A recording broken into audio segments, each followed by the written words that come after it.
сабағымыз тақырып отбасы, бақыт, берекелі. Біздің мақсатымыз да сол. Бүгін әрқайсымыз отбасы туралы әңгіме айтып, әркім өз отбасын таныстыратын болады. Ата-анам арқа сүйерім, тілекшім қамқорым менің, бір туған іні қарындас, сендерді аңсап жүремін. Отбасым ол қызым жарым, сендерге арналған барым, гүлденер думанды бағым, сендер деп атады таңым.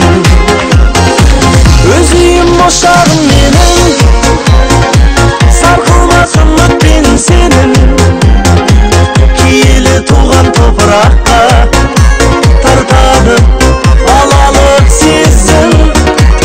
Өз үйім ошағым менің, сарқылмасын үмітпен сенің, киелі туған топыраққа тартады алалық сезім.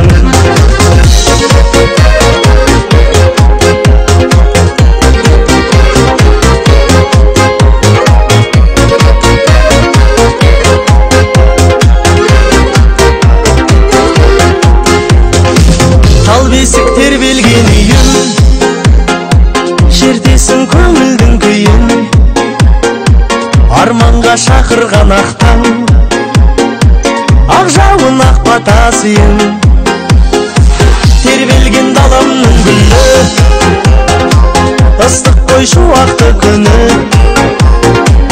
әлдейлеп әнге салатын қастерлі анамның үні.